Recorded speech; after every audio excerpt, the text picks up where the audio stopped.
Bismillahirrahmanirrahim. Assalamualaikum warahmatullahi wabarakatuh. Alhamdulillahirrabbilalamin. Hamdan syakirin, hamdan na'imin, hamdan yuafi ni'amahu wa yukafi mazidah. Amma ba'du. Selamat pagi anak-anak. Alhamdulillah, pagi hari ini kita bisa berkomunikasi kembali dalam pembelajaran daring PAI dan Budi Pekerti. Hari ini insya Allah kita akan memulai pelajaran PAI. Mudah-mudahan kita semua dalam keadaan sehat walafiat. Amin amin Allahumma amin. Baiklah, untuk minggu ini kita akan memulai pembelajaran materi baru. Setelah minggu kemarin kita mempelajari tentang pembelajaran jujur dan adil. Materi baru minggu ini yaitu tentang ketentuan dan tata cara sholat sunnah. Oke, sebelum kita memulai pembelajaran hari ini, mari kita sama-sama berdoa dalam hati. Semoga apa yang kita pelajari hari ini bermanfaat bagi kita semua. Oke, kita masing-masing berdoa dalam hati. Silahkan berdoa dimulai. Berdoa selesai. Dan Ibu ingatkan kembali, jangan lupa untuk senantiasa setiap hari mengisi absensi di classroom-nya masing-masing. Baik, kita akan memulai pembelajaran kita hari ini tentang tata cara dan ketentuan sholat sunnah. Tujuan pembelajaran sholat sunnah. Sholat sunnah kali ini tujuan pembelajarannya yaitu Ibu berharap setelah pembelajaran ini kalian para siswa dapat memahami ketentuan dan tata cara sholat sunnah dengan baik dan benar. Jadi nanti setelah pembelajaran ini kalian mampu dan paham betul bagaimana tata cara melaksanakan sholat sunnah. Ya, yang baik dan benar seperti apa sesuai dengan ketentuan syariat agama. Sholat sunnah, pengertian sholat sunnah. Sholat sunnah adalah sholat yang dianjurkan untuk dilaksanakan, namun tidak berdosa jika ditinggalkan. Sunnah secara harfiah artinya dilaksanakan berpahala, ditinggalkan tidak apa-apa. Tapi jangan salah, sholat sunnah ini memiliki keutamaan dan fadilah yang sangat banyak. Salah satu contohnya, sholat tahajud. Barang siapa yang mendirikan sholat tahajud di seperempat malam terakhir dan dia berdoa, maka doanya pasti akan Allah kabulkan. Ini adalah janji Allah. Hadis riwayat Bukhari Muslim. Ya, salah satunya sholat tahajud. Selanjutnya, sholat duha. Barang siapa yang sholat duha, maka Allah akan cukupkan kebutuhannya. Tapi ingat, jangan cuma sekali sholatnya. Minta dikabulkan doanya. Harus berkali-kali dan berkesinambungan atau berkelanjutan. Tujuan dari sholat sunnah, yaitu tujuannya sangat banyak. Tapi salah satu yang paling utama adalah melengkapi kekurangan pada ibadah yang wajib. Nah, contohnya, sholat 5 waktu adalah wajib. Kita melaksanakan kewajiban sholat 5 waktu. Tapi ternyata ibadah sholat 5 waktu kita banyak sekali kekurangannya. Contohnya, ketika kita sholat, kadang atau bahkan sering sekali tidak khusyuk. Ketika sholat, badan kita sholat, gerakan kita sholat, tapi pikiran dan hati kita kemana-mana. Pikiran dan hati kita tidak dalam keadaan sholat.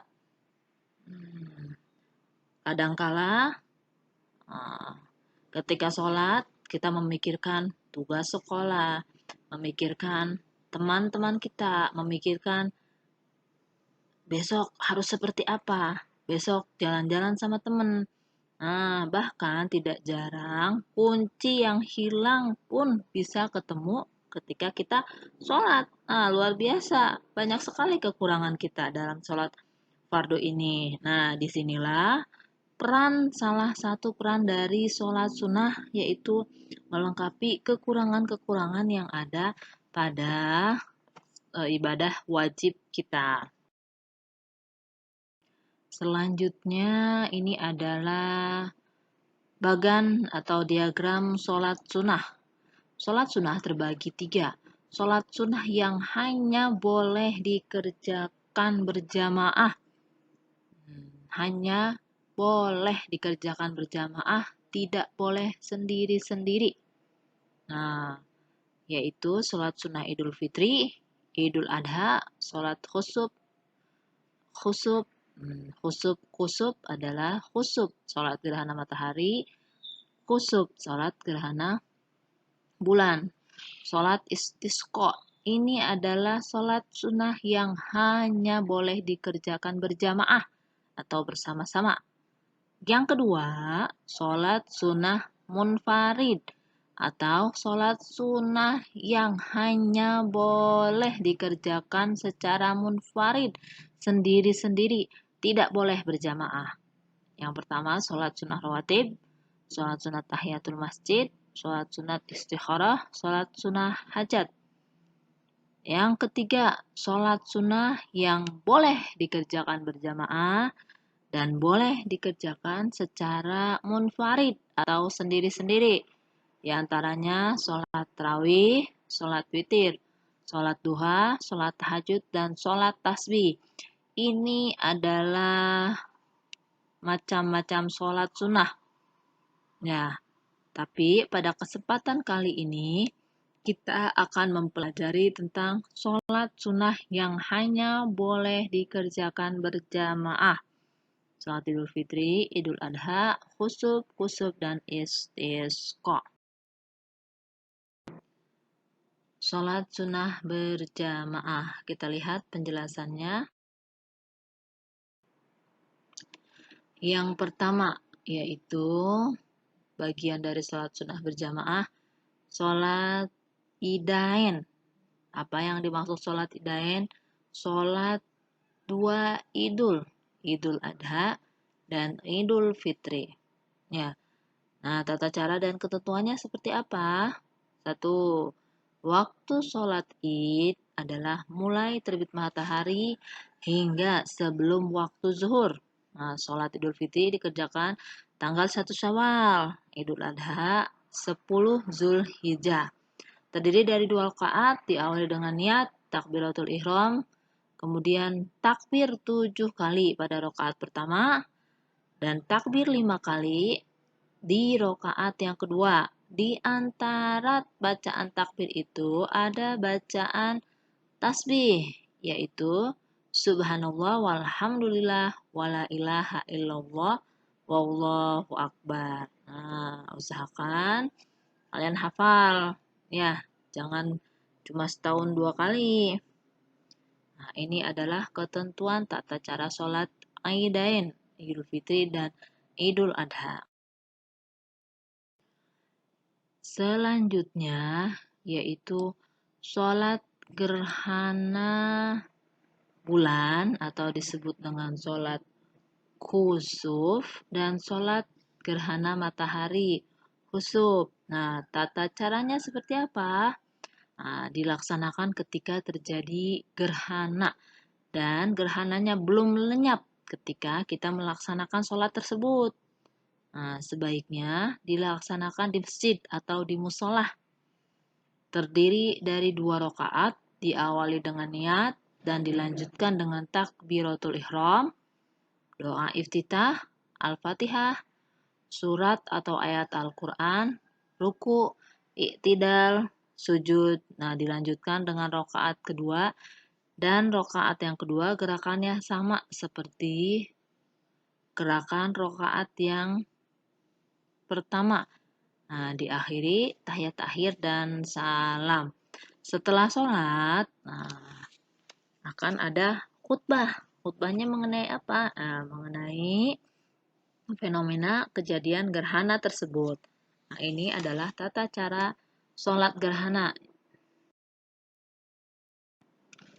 Yang terakhir yaitu sholat istisqa Apa itu sholat istisqa? Sholat istisqa adalah sholat memohon atau meminta turunnya hujan. Biasanya dilaksanakan ketika terjadi kemarau yang berkepanjangan, sehingga manusia mengalami kekeringan dan kekurangan sumber mata air. Maka disarankan dan dianjurkan untuk melakukan sholat istisqa. Nah, sholat meminta diturunkannya hujan. Ketentuannya seperti apa? Yang pertama, dikerjakan di lapangan pada tengah hari. Yang kedua, disunahkan puasa 3 hari sebelum sholat. Yang ketiga, ada khutbah setelah sholat. Kemudian memperbanyak istighfar dan bertobat. Nah, di sini kita berintrospeksi diri dan bermuhasabah kepada Allah. Kenapa kekeringan ini terjadi? Kenapa Allah memberikan kemarau yang berkepanjangan? Istighfar, meminta ampun, meminta kepada Allah agar hujan segera diturunkan. Lanjutnya, memakai pakaian yang sederhana. Nah, dianjurkan bagi anak-anak dan kakek-kakek serta nenek-nenek, bahkan binatang ternak sekalipun dianjurkan untuk ikut serta ke lapangan. Hanya ikut serta, ya. Nah, ini adalah tata cara sholat istisqa. Tadi Ibu sudah menjelaskan di slide sebelumnya penjelasan tentang apa saja sholat-sholat yang dilakukan secara berjamaah atau sholat sunnah yang hanya bisa dilakukan berjamaah, diantaranya sholat id, istisqa, dan sholat gerhana.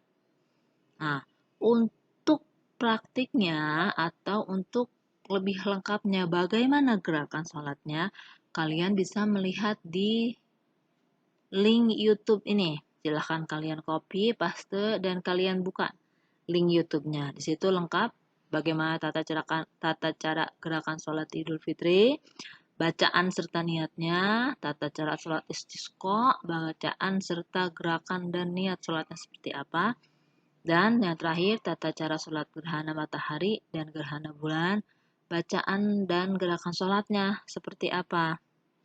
Ya. Ya, alhamdulillah pembelajaran hari ini tentang tata sholat sunnah sudah tersampaikan. Nah, untuk memperkuat pemahaman kalian tentang materi ini, Ibu minta kalian mengerjakan tugas soal. Ya, nomor 1 sampai nomor 5, kalian tulis di buku tulis soal beserta artinya dan jawabannya. Untuk pengumpulan tugasnya, Ibu informasikan kembali nanti seperti apa sistem pengumpulan soalnya. Ya, tapi yang pasti soalnya tulis dulu di buku tulis beserta jawabannya. Oke. Alhamdulillah pembelajaran kita hari ini telah selesai. Mudah-mudahan apa yang kita pelajari hari ini bermanfaat bagi kita semua. Dan bagi yang ingin bertanya atau masih ada hal-hal yang mengganjal yang ingin kalian tanyakan tentang materi ini, silahkan kalian kirim di kolom komentar. Ya, Ibu tunggu sampai pukul 9.15. Silahkan kalian tulis di kolom komentar apa yang ingin kalian tanyakan. Baik, akhiri pertemuan kita hari ini dengan bacaan hamdalah. Alhamdulillahirrabbilalamin. Bila taufiq wal hidayah. Assalamualaikum warahmatullahi wabarakatuh.